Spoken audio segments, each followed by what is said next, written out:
Welcome back to Out of the Blue. I'm Jen White. We all know weather can be unpredictable, but extreme weather can be devastating for many communities. Professor Perry Samson took a group of his students and they joined a team of over 100 researchers and scientists to study severe weather in the Central Plains. Ivy Prosper has the story.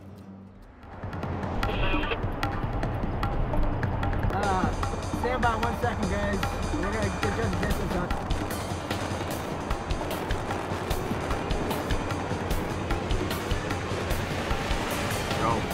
Go. Yes.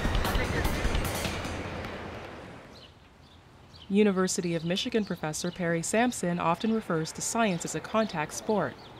On a windy Michigan afternoon, the rooftop of the Atmospheric, Oceanic, and Space Sciences building seemed a fitting place to discuss his passion for extreme weather. Last year, a group of his undergraduate students signed up to attend Tornado Camp with Perry and the Vortex 2 team. This expedition found them chasing storms across the Central Plains in order to help them gain a better understanding of extreme weather. Now, can you tell us a little bit about weather, extreme weather, how you got into it? Weather is a field that attracted me because it combines my capacity and interest in science with the great outdoors, and I don't know who isn't interested in the weather, but I have a great passion for extreme weather. These are the events that draw all our attention as meteorologists. We have to understand why these extreme events happen, how they evolve, and will they get worse in the future.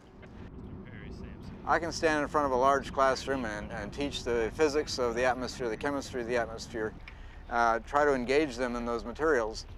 But the day I can take them outside and have them experience the weather, like we're doing here today, and then talk to them about the various physics that are going into producing this weather, students are far more likely to be engaged in the topic.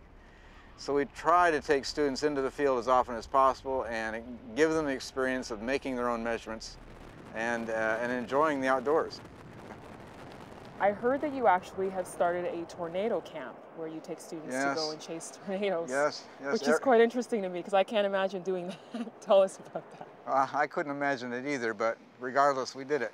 So for the last 4 years, we've taken students into the field, undergraduates into the field after their junior year, put them in vans, and together with the Texas Tech University, we've been out chasing thunderstorms they call supercell thunderstorms with the goal of making measurements in the field so that the students can take the data back to their classes then the following year and work with it to understand the meteorology behind severe storms. Weather happens. That's a bumper sticker. You know? Perry and his students collected another type of valuable data, their own extreme video footage of an up-close and personal encounter with a tornado in the Central Plains. When the tornado finally did present itself just straight to our south, we knew they were traveling straight north at a high rate of speed, 50 miles an hour. And it looks like it's coming right through somebody. Right. Yeah, well, so this is the car we saw the first video, and as we go through the animation, you'll see that here the video comes from this car and this car, and I was in the center car here. And this is what happens as the storm comes north. You got the wrong. Too close, right? Too close. Yep, that'd be us. All right, we're in good shape. We are going to move as soon as we feel like it's unsafe, but we still feel okay right here. Westward while the base of the cloud rapidly moves eastward. Okay, we got a Tornado found it. Yep. Directly to our south. We may need to move east here. This is very close, guys. You may want to move east also. We're on it. Perry, move east. Get east, Perry. Get east. That's a big reason why I got into this field is, to go out there and actually see how these things form and see the math in the field, how it operates. It's really amazing. You need to get your hands dirty, get into there, and just work with the data that you actually get yourself. It's rewarding too, which is great. It's also great because we're usually in the classroom forecasting for storms. We're forecasting, like, is there going to be potential for a tornado that day? It reinforces what you're seeing in the data that, yeah, my forecast was correct, or no, it wasn't. Well, why wasn't it?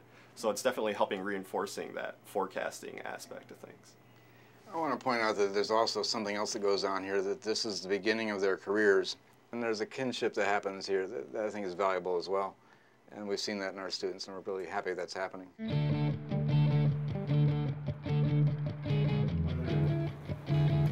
Likewise, we have another region, a large area that's When teaching in large lecture halls, it is often difficult and can be challenging for professors to assess how well their students are understanding the material presented in class that day.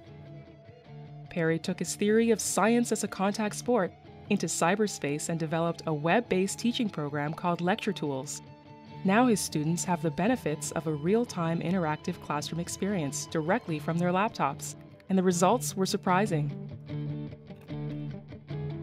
You can actually ask questions through Lecture Tools to the GSIs, who will give you immediate feedback, which is awesome. He'll ask our understanding of something, and every single student gets to reply. And we immediately see where the class is on a certain subject matter. You can be asking questions during lecture if maybe you're too nervous or too scared to ask it in class. I was able to access Lecture Tools and be able to play an online podcast of a previous lecture in order to see any missed notes I had or any type of concepts I didn't understand at the time. And it's accessible from any computer on campus. Professor Samson, I know that a lot of teachers don't like students having laptops in their classrooms, so what would possess you to create the Lecture Tools? You didn't need to have this in class, it wasn't required. We just showed the students, here's what the thing can do.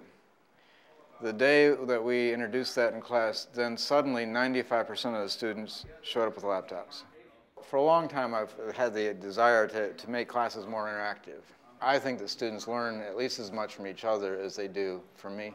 What we did find as a surprise, the students felt that the laptop actually produced an environment in which they were more engaged, more attentive, and they felt like they're learning more. Overall, are you satisfied with your career in the world of weather? I was thinking the other day that who has a better job on this campus than I do? I get paid to talk about the weather, something I'm passionate about. This is an excellent job. I've stayed here this many years, 30 years now at the University of Michigan, because the students are fantastic. I really enjoy my job.